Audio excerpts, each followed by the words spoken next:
अगर आप आईटी या टेक इंडस्ट्री से हैं तो आपके लिए अच्छी खबर नहीं है। हैदराबाद यूनिवर्सिटी की ताज़ा रिपोर्ट के मुताबिक 80% से ज़्यादा प्रोफेशनल्स फैटी लीवर से जुड़ी गंभीर समस्याओं से जूझ रहे हैं और इसके पीछे की बड़ी वजह है ज़्यादा समय तक बैठे रहना। देखा जाए तो नए ज़माने की नौकरियों में घंटों बैठे रहने और ख़राब लाइफस्टाइल की समस्या हर सेक्टर में है। इसलिए आज हम इसी मुद्दे पर कर रहे हैं चर्चा। इस पूरी रिपोर्ट को डिकोड करेंगे। इस रिपोर्ट से जुड़े हुए रिसर्चर्स हमारे साथ होंगे।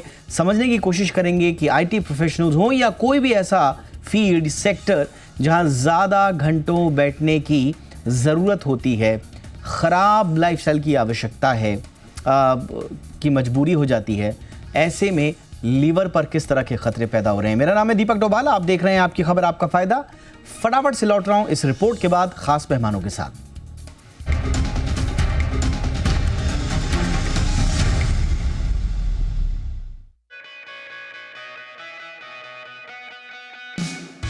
आज की भागदौड़ भरी जिंदगी में खासतौर पर आईटी और टेक इंडस्ट्री में काम करने वाले लोगों के लिए फैटी लिवर एक गंभीर समस्या बनती जा रही है। हैदराबाद यूनिवर्सिटी की एक ताजा स्टडी के मुताबिक 84% से ज्यादा आईटी प्रोफेशनल्स MAFLD यानी metabolic dysfunction associated fatty liver disease से पीड़ित हैं। इस स्टडी में शामिल 345 आईटी प्रोफेशनल्स के लाइफस्टाइल और हेल्थ पर गहराई से नजर डाली गई।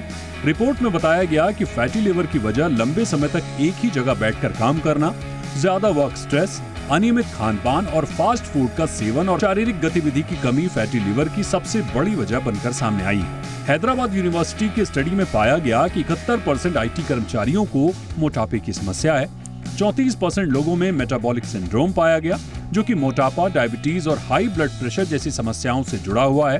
खास बात यह कि आईटी सेक्टर, जो भारत की अर्थव्यवस्था का बड़ा हिस्सा है और जहां 5.4 मिलियन से ज्यादा लोग काम करते हैं, वहां इस तरह की स्वास्थ्य समस्या गंभीर चिंता का विषय बन गई। फैटी लिवर तब होता है जब लिवर में 5% से ज्यादा चर्बी जमा हो जाती है। अगर समय पर इसका इलाज न किया जाए तो ये सिरोसिस और लिवर कैंसर का रूप ले सकता है। इसके अलावा ये बीमारी type 2 diabetes, high blood pressure और दिल से जुड़ी बीमारियों के खतरे को भी बढ़ा सकती है। अगर आप फैटी लिवर जैसी गंभीर बीमारी से बचना चाहते हैं तो चीनी और जंक फूड से परहेज करें, भरपूर मात्रा में पानी पिएं, रोजाना कम से कम 30 मिनट एक्सरसाइज करें, वजन को नियंत्रण में रखें, नियमित हेल्थ चेकअप कराएं, तभी आप इस बीमारी से काफी हद तक बच सकते हैं। इस स्टडी में ये भी सुझाव दिया गया है कि आईटी कंपनियों को अपने कर्मचारियों की सेहत को प्राथमिकता देनी चाहिए, वर्क लाइफ बैलेंस पर जोर देना चाहिए, हेल्थ चेकअप और वेलनेस प्रोग्राम लागू करने चाहिए ताकि कर्मचारियों का स्वास्थ्य बेहतर बना रहे। अगर आप भी आईटी सेक्टर में काम करते हैं तो अपनी लाइफस्टाइल पर ध्यान देना बहुत जरूरी है, तभी आप फैटी लिवर जैसी गंभीर बीमारी से बच सकते हैं। ब्यूरो रिपोर्ट, जी मीडिया। हमारे साथ कुछ ही देर में बहुत ही खास मेहमान जुड़ेंगे, डॉक्टर महादेव कल्याणकर, डॉक्टर उषास धीर और बाकी लोग भी हमारे साथ जुड़ेंगे। लेकिन इस वक्त हमारे साथ बहुत ही खास मेहमान जुड़ चुकी हैं, जानी मानी डाइटिशियन दिव्या गांधी, इस मुद्दे पर खास बातचीत के लिए। दिव्या जी, बहुत बहुत स्वागत है आपका। वैसे तो हमने देखा था कि फैटी लीवर की समस्या लगातार बढ़ रही है और इनफैक्ट आजकल हर कोई अपना जब चेकअप कराने जाता है तो बड़ा ये आम सा हो गया है कि उनकी रिपोर्ट्स में फैटी लीवर के संकेत मिलें। लेकिन ये आईटी प्रोफेशनल्स जो काफ़ी यंग माने जाते हैं, approximately 84% of the IT employees surveyed were found to have MAFLD। ये कितना गंभीर आप मानती हैं मैम? देखिए, सबसे पहली चीज बहुत गंभीर है। क्यों? क्योंकि ये एक शुरुआत है। हमारा जो लिवर है वो मेटाबोलाइज करता है हमारे कार्ब, प्रोटीन और फैट्स को। सो अगर लिवर की दिक्कत स्टार्ट हो रही है और उसको हम टाइम से नहीं पकड़ते हैं तो हम एक विशियस सर्कल में पड़ जाएंगे मेटाबॉलिक डिसऑर्डर के, जैसे कि शुगर हो गया, फीमेल्स में PCOD हो गया, हाइपोथायरॉयडिज्म हो गया, ब्लड प्रेशर हो गया एंड कार्डियक डिजीजेस हो गई। अगर हम इसका ध्यान नहीं रखेंगे, लेटर ऑन कोई ना कोई मेडिकल डिसऑर्डर, मेटाबॉलिक डिसऑर्डर होने के चांसेस इंक्रीज हो जाएंगे। Absolutely ma'am. अब सवाल ये है मैम कि ये हम क्या अपनी डाइट से इसको ठीक कर सकते हैं या कंट्रोल कर सकते हैं? क्योंकि हम देख रहे हैं जितने भी ऑफिस गोअर्स होते हैं, खाने पीने का कोई टाइम नहीं होता है। अगर खाना पीना हो भी तो जो सोर्सेज हमारे पास अवेलेबल हैं कैंटीन में या इस तरफ, वो ज़्यादातर जंक फूड ही वगैरह ही होते हैं। तो डाइट का लाइफस्टाइल के भीतर जो डाइट का जो पार्ट है उसमें आप कितनी बड़ा जिम्मेदारी मानती हैं इस तरह की बीमारियों की चपेट में आने वाले लोगों के लिए? देखिए, सबसे अच्छी चीज लिवर के साथ क्या है कि उसके टिश्यूज जितनी जल्दी डीजेनरेट होते हैं उतनी ही स्पीड से रीजेनरेट होते हैं, प्रोवाइडेड कि वो सिरोसिस की कंडीशन तक ना पहुंचे। डाइट एक बहुत महत्वपूर्ण रोल प्ले करती है फैटी लिवर को रिवर्स करने में। फैटी लिवर का क्या मतलब है कि आपके लिवर में इन्फ्लेमेशन है, तो हम डाइट में क्या इंक्लूड करेंगे? हम इंक्लूड करेंगे एंटी इन्फ्लेमेटरी फूड।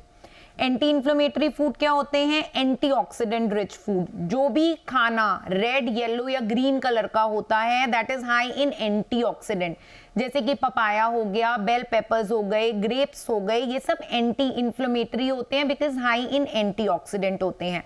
नंबर 2 आता है high fibre diet. Refined carbohydrate को हम रिप्लेस कर सकते हैं व्हीट ब्रांड से, या फिर ब्राउन राइस, ब्लैक राइस, किनुआ हो गया, ऐसी तरह की चीजों से हम इसको रिप्लेस कर सकते हैं। थर्ड आता है, बहुत इंपॉर्टेंट है, ओमेगा 3 फैटी एसिड्स।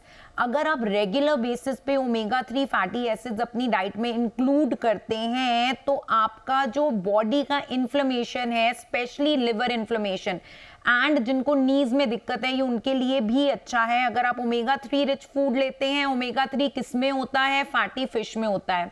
जो लोग वेजिटेरियन हैं उनके लिए है चिया सीड्स और फ्लैक्स सीड्स। आप इनमें से किसी चीज का consumption on a regular basis अपनी डाइट में लेंगे तो आपका लिवर इन्फ्लेमेशन कम हो जाएगा जी। Then comes your dairy. सबसे ज्यादा कंट्रोवर्शियल चीज है डेयरी। कई लोग बोलते हैं फैटी लिवर में डेयरी लेनी है, कुछ लोग बोलते हैं नहीं लेनी है। नंबर 1, इट डिपेंड्स कि आप लिवर की कौन सी स्टेज पे हैं। सेकंड, अगर आप डेयरी लेना चाहते हैं तो आप उसको फर्मेंटेड फॉर्म में ले सकते हैं। आप मिल्क नहीं ले सकते हैं, लेकिन आप कर्ड ले सकते हैं। क्यों ले सकते हैं? क्योंकि वो प्रोबायोटिक रिच हो जाती है, तो हमारे लिए गट फ्रेंडली हो गई, लिवर की इन्फ्लेमेशन को ऑटोमेटिकली कम कर देगी। ऑलराइट मैम, मैं आऊँगा बिल्कुल मैम इस पर, और थोड़ा सा इस पर डिटेल्स में समझेंगे कि हमारी जो डाइट है उसमें हमारे पास जो इजीली अवेलेबल हमारे किचन में और हमारी डाइट में जो इजीली अवेलेबल सोर्सेज हैं उनसे हम कैसे बच सकते हैं। लेकिन इस वक्त एक ख़ास मेहमान हमारे साथ जुड़ चुके हैं, इसी रिपोर्ट से संबंधित बहुत ही महत्वपूर्ण रिसर्चर डॉक्टर महादेव कल्याणकर, जो कि प्रोफेसर हैं हैदराबाद यूनिवर्सिटी, वहाँ की जो मेडिकल जो स्कूल है उससे जुड़े हुए हैं और इस रिपोर्ट में बहुत महत्वपूर्ण भूमिका इन्होंने निभाई है। गुड इवनिंग सर, बहुत बहुत स्वागत है डॉक्टर कल्याणकर आपका शो पे।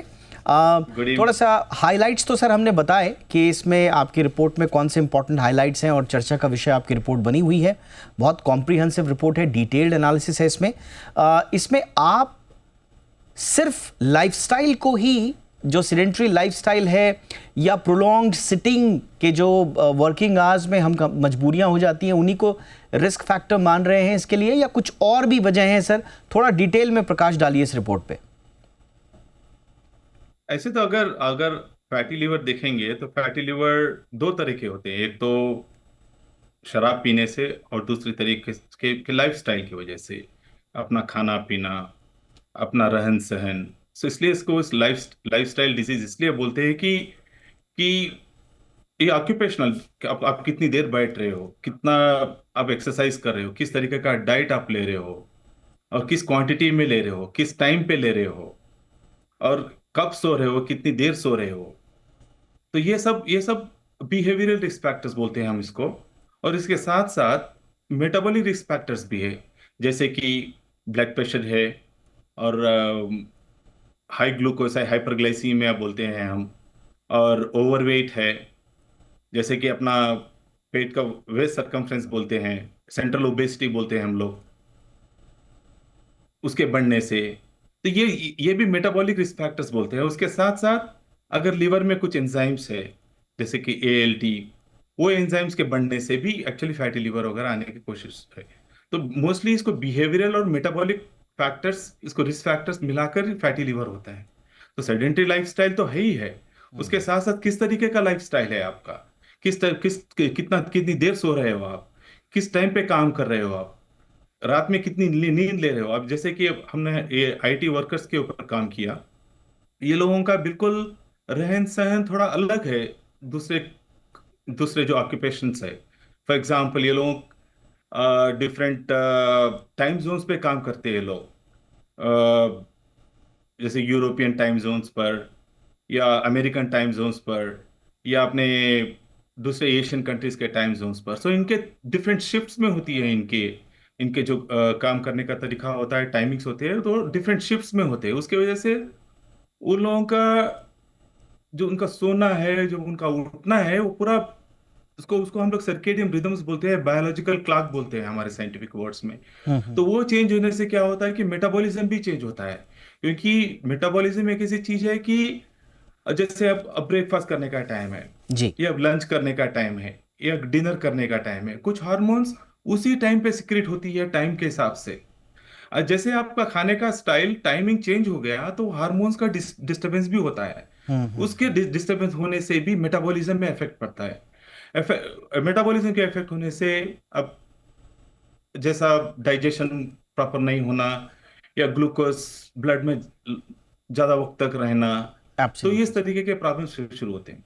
Right sir, right sir. तो यानी कि जो शुरुआत आपकी लाइफस्टाइल ख़राब होने की जहाँ से होती है, वहाँ से करेक्ट करने की आवश्यकता है, क्योंकि एक के बाद एक फैक्टर्स जुड़ते चले जाते हैं और समस्या गंभीर होती चली जाती है। हमारे साथ डॉक्टर उषास धीर सर भी जुड़ चुके हैं, डायरेक्टर हैं लिवर ट्रांसप्लांट से गंगाराम हॉस्पिटल से जुड़े हुए। गुड इवनिंग डॉक्टर धीर, बहुत बहुत स्वागत है आपका सर। ये स्टडी बताती है कि जो IT एम्प्लॉयज़ हैं, क्योंकि उन पर सर्वे किया गया है, लेकिन हम मान रहे हैं कि प्रोलॉन्ग सिटिंग वाले लगभग जितने भी बड़े जो वर्किंग एनवायरनमेंट से जुड़े हुए लोग हैं, लगभग सबकी यही स्थिति होगी सर। और ये पिक्चर काफ़ी चिंताजनक स्थिति, क्योंकि नंबर बहुत ज़्यादा हैं। आप अपने अनुभव से बताइए सर, कितने फैटी लीवर के लोग आपके यहाँ OPDs में आ रहे हैं, और ये जो MAFLD है, अगर यहाँ तक बात पहुँची है तो कितनी गंभीर है और कैसे इसको रोका जाए? ये नमस्कार दर्शकों जी। ये जो स्थिति है फैटी लिवर की, जिसे अब हमने जो नई टर्मिनोलॉजी में MASLD घोषित किया है, इसका अर्थ है कि मेटाबॉलिक डिसफंक्शन से होने वाला लिवर के अंदर ये फैटी लिवर डिजीज़। और ये डेटा के आधार पे अभी तक हमारे पास ये कह सकते हैं कि हर तीसरा व्यक्ति भारतवर्ष में फैटी लिवर डिजीज़ से ग्रस्त है। ये शायद डिग्री किसी भी फैटी लिवर की अलग हो सकती है, लेकिन किसी न किसी लेवल का, ग्रेड का फैटी लिवर इनको है। और इसका background definitely is lifestyle disease. और ये स्थिति इस वक्त ऐसी आ रही है कि कभी कभी एक फैमिली में अगर हम अल्ट्रासाउंड कराते हैं 5 लोगों का, तो पाँचों के पाँचों को फैटी लिवर डिजीज़ होता है। और अचंभे की बात बताना चाहूँगा, इस समय मेरे पास 5वें दशक में जो मरीज़ आ रहे हैं, प्योर फैटी लिवर डिजीज़ की वजह से उनको लिवर सिरोसिस हुआ है। उन्होंने कभी शराब का सेवन नहीं किया, और ये मात्र obesity, high blood pressure, diabetes के मिश्रण की वजह से जो होने वाला मेटाबॉलिक डिसऑर्डर है, उसके कारण ये फैटी लिवर है। तो ये आपने बहुत इंपॉर्टेंट बात बोली, क्योंकि अक्सर जो है लिवर को जोड़ दिया जाता है कि साहब अगर आप ख़ास तौर से शराब के सेवन की हिस्ट्री को बहुत ज़्यादा जोड़कर देखा जाता है, जो एक फैक्ट है भी, इसमें कोई शक नहीं है कि शराब के सेवन से इस तरह की प्रॉब्लम बढ़ती हैं। लेकिन जो चिंताजनक बात यह है कि जिनका नॉन एल्कोहलिक बैकग्राउंड है, वो लोग भी सिर्फ लापरवाही की वजह से समय पर ध्यान नहीं दिया, इग्नोर किया, और उसके बाद सिरोसिस जैसी स्थिति में पहुंच जाते हैं। एक छोटे से ब्रेक के लिए मैं रुक रहा हूं। ब्रेक के उस पार अब रोकथाम पर बात करेंगे। क्या कोई ऐसे संकेत हैं, क्योंकि लिवर से जुड़ी हुई बीमारियों को दिक्कत ये होती है, कहा जाता है कि बड़े साइलेंटली आते हैं और आपको तब पता चलता है जब कई बार देर हो चुकी होती है। लेकिन कुछ संकेत ऐसे भी हो सकते हैं जिनको अगर आप वक्त पर उनकी तहकीकात कर लें तो शायद आप आने वाले खतरे से बच जाएं। वो कौन से संकेत हैं, सिम्टम्स हैं, और उनसे कैसे बचना है, एक छोटे से ब्रेक के बाद इस पर चर्चा।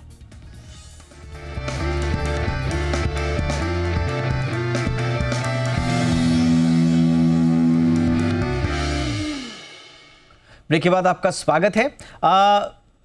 अब थोड़ा सा मैं दिव्या गांधी जी की तरफ चलना चाहूँगा।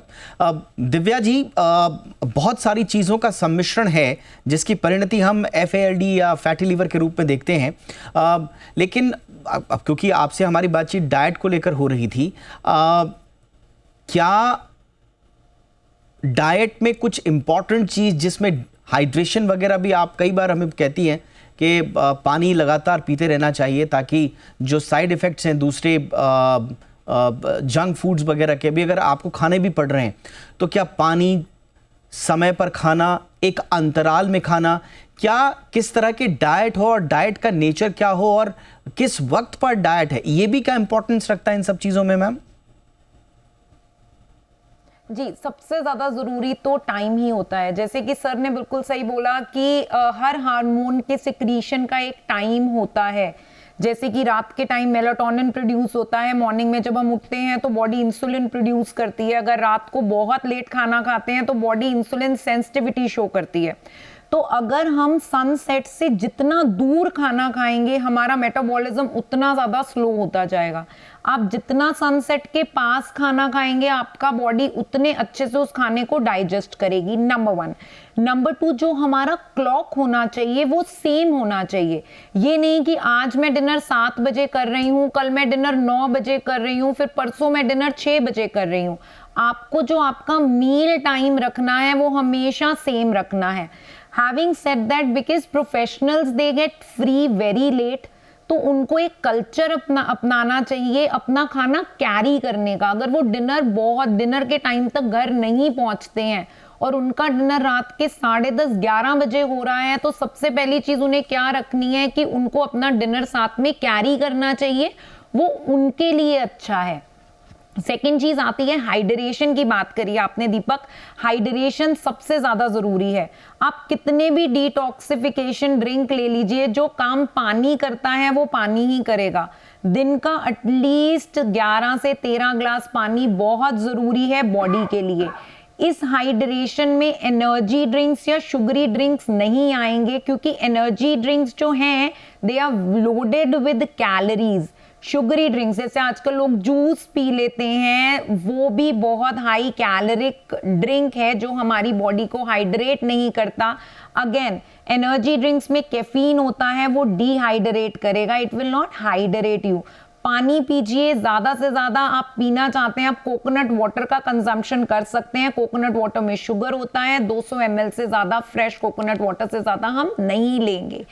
और कुछ हर्ब्स हमें इंक्लूड करने चाहिए, एंटी इन्फ्लेमेटरी हर्ब जैसे कि अदरक हो गया या हल्दी हो गई ऑन अ रेगुलर बेसिस, ताकि बॉडी का इन्फ्लेमेशन कम हो जाए। ऑलराइट मैम, तो ये बहुत इंपॉर्टेंट चीज़ें हैं जिनको आपने डाइट के वक्त भी ध्यान में रखना है। बहुत इंपॉर्टेंटली अब ये समझना हम चाहेंगे डॉक्टर कल्याणकर कि अब आपकी रिकमेंडेशंस क्या होंगी, क्योंकि जैसा हमने बताया कि जो लिवर से जुड़ी हुई प्रॉब्लम्स हैं, इनफैक्ट जितने लोगों पर आप लोगों ने रिसर्च किया है, थोड़ा सा पहले तो ये बताएं कि क्या उन लोगों में कोई सिम्टम्स थे, या जब आप लोगों ने उनसे बातचीत की होगी तो क्या उनको कोई ऐसे सिम्टम थे कि जो फैटी लिवर से रिलेटेड होते हैं, या कम्प्लीटली लोगों को पता ही नहीं होता जैसा हम आजकल देखते हैं, और यदा कदा कभी किसी कारणवश अगर वो अपने चेकअप्स के लिए चले जाते हैं, अल्ट्रासाउंड वगैरह ले लेते हैं, तब जाके पता चलता है कि अरे फैटी लिवर भी है। तो सर बताएं, सिम्टम्स वगैरह कोई संकेत वगैरह देता है लिवर? जैसा मैम ने भी बताया कि सिम्टम्स तो ऐसे दिखते नहीं है। हमने जब ये जो आईटी प्रोफेशनल जो एम्प्लॉइज है, हमने जब उनको कांटेक्ट किया, ऐसे तो हम लोग जस्ट थोड़ा क्राइटेरिया था हमारा, इंक्लूजन एक्सक्लूजन क्राइटेरिया था कि मिनिमम 1 साल आईटी इंडस्ट्री में काम करना है और 30 से 60 साल के उम्र के लोग रहना चाहिए, और ऐसे कुछ एक्सक्लूजन इंक्लूजन क्राइटेरियाज थे। तो उसके हिसाब से हम लोगों ने जो आईटी के लोग हैं उन लोगों को कांटेक्ट किया। हमारा जो क्वेश्चनर था, जो डाइट का क्वेश्चनर है, उनके फिजिकल एक्टिविटी का क्वेश्चनर है और सब कुछ है, वो क्वेश्चनर हम लोगों ने उन लोगों से पूरा लेने के बाद वैसे सब सभी मतलब वो तब तो नॉर्मल, मतलब उन लोगों को कुछ सिम्टम्स ऐसे तो कुछ भी नहीं था, लेकिन जस्ट नॉर्मल क्वेश्चनर किया। उस क्वेश्चनर के बेसिस पे हम लोगों ने रिकमेंड किया कि भाई आपको एक बार डॉक्टर को दिखाना चाहिए। तो हमारे इनका ये कोलैबोरेशन है हमारे एशियन इंस्टीट्यूट ऑफ गैस्ट्रोएंटरोलॉजी बोलकर जो हैदराबाद में है, तो उनके साथ हमारा कोलैबोरेशन है। डॉक्टर PN राव जो सीनियर हेपेटोलॉजिस्ट है, तो उनके साथ कोलैबोरेशन है। तो हम जब क्वेश्चनेयर के बेसिस पर जब हम लोगों ने देखा, उसके उसके बेसिस पे हम लोगों ने उनको रिकमेंड किया कि आप जाइए और अपना ब्लड दीजिए और अपना लिवर स्कैन कीजिए। तो जैसे जैसे वो लोग अपने अपने वक्त के हिसाब से वो लोग गए और अपना ब्लड और लिवर मतलब सीरम वगैरह दिए, और उसके बाद लिवर स्कैन वगैरह किए। तो उसके बाद हमको पता चला कि ये लोगों में थोड़ा बहुत मतलब एक तो उनका वेस्ट सर्कमफ्रेंस बहुत बड़ा है।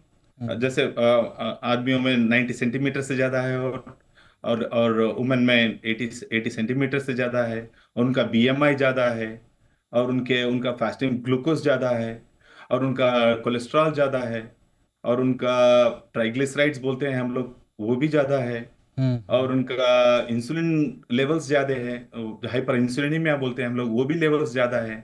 और उसके बाद फाइब्रो स्कैन किए, लीवर का स्कैन किए, उस पे देखने के बाद भी उनमें डिफरेंट ग्रेड्स ऑफ जो फैटी लीवर दिखा है। जो हम लोग ग्रेड करते हैं वो उसका कुछ कट ऑफ नंबर्स होते हैं, उसके हिसाब से हम लोग ग्रेड करते हैं। जैसा जी सर डॉक्टर साहब बैठे हैं वहाँ, आपको शायद बहुत डिटेल में बोलेंगे। Absolutely, जैसा sir. जी जो ग्रेड 1 है, ग्रेड 2 है, ग्रेड 3 है। तो जब तक इस ग्रेड 1, ग्रेड 2, ग्रेड 3 हम लोग जितना फैट के कंटेंट के हिसाब से हम लोग ये ग्रेड करते हैं। जैसे कि 0 to 10% है तो उसको ग्रेड 0 में हम लोग उस कैटेगरी में रखते हैं। जैसे हो गया 10 से 30% है, उसको ग्रेड 1 में कैटेगराइज करते हैं। जैसे जैसे 30 से 60% हो गया, उसको ग्रेड 2 में हम लोग कैटेगराइज करते हैं।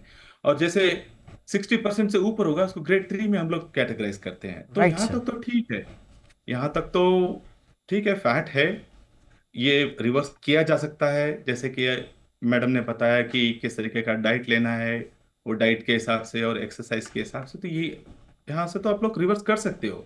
हाँ. लेकिन जैसा ये स्टेज G3 ग्रेड 3 हो जाएगा, तो नेक्स्ट स्टेज होगा वो फाइब्रोसिस में डेवलप होगा, उसको हम लोग स्टेट ऑफ हेपेटाइटिस बोलते हैं। Okay. तब जब जब होके फाइब्रोसिस होता है, फिर उसका एडवांस स्टेट होता है, फिर सिरासिस होता है, तब जाके लिवर डैमेज होता है। तो वो बहुत उस ही स्टेज advanced से वापस रिवर्स करना बड़ा मुश्किल हो जाता है, लेकिन आपने बहुत अच्छे से कैटेगोरिकली बताया कि डिटेल में किस तरह से। इसीलिए मैं कह रहा हूँ कि बहुत इंपॉर्टेंट स्टडी है, एंड आई होप कि इसको लेकर कुछ और अगर पॉलिसी लेवल पे या दूसरे कोई भी किसी भी स्टेक होल्डर से जुड़ा हुआ इंटरवेंशन अगर चाहिए तो बहुत ज़रूरी होगा। बट डॉक्टर उषास धीर, अभी भी बहुत सारे लोग ऐसे हैं सर जिनको संभवतः फैटी लीवर है लेकिन उसको इग्नोर कर रहे हैं क्योंकि कोई सिम्टम्स नहीं होते हैं। तो मैं वही बुनियादी सवाल आपसे भी पूछूंगा सर, ऐसा कोई संकेत जिससे हमें शुरुआत में ये पता चल जाए और हम सीरियसली लेकर टाइमली इंटरवेंशन कर लें, कोई ऐसा संकेत होता है सर? देखिए, बहुत अच्छा सवाल है।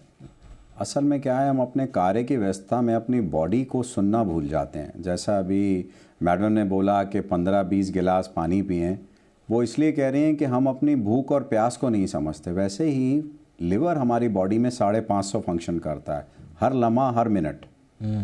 और लिवर बहुत इंपॉर्टेंट सीट है हमारे डाइजेशन की। और फैटी लिवर वाले मरीज़ जब अक्सर आते हैं, अगर उनसे हम एक सवाल पूछें, बड़ा सरल सा सवाल पूछें कि आपको इंडाइजेशन है, तो तुरंत बताएंगे इंडाइजेशन है। गैस होती है? जी होती है।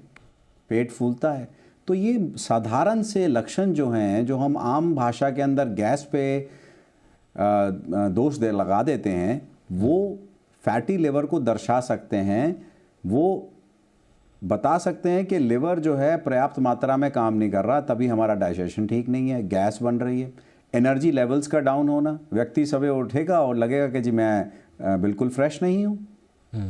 तीसरा, लिवर इम्यूनिटी की भी बहुत इंपॉर्टेंट सीट है। लिवर कंट्रीब्यूट्स टू हमारी जो किसी भी बीमारी से लड़ाई करने की क्षमता, उसमें लिवर का बहुत बड़ा योगदान है। और जब आपको कोई व्यक्ति मिले जो बार बार बीमार हो रहा हो, वो फैटी लिवर से ग्रस्त हो सकता है। और सबसे आसान चीज़, अगर आप ओवरवेट हैं तो इस समय 90% आपका चांस है कि आपको फैटी लिवर होगा, क्योंकि इस समय जो व्यक्तियों का, प्रोफेशनल्स का जो लाइफस्टाइल है, वो सवेरे 8 बजे ऑफिस पहुंचते हैं और रात को निकलते हैं।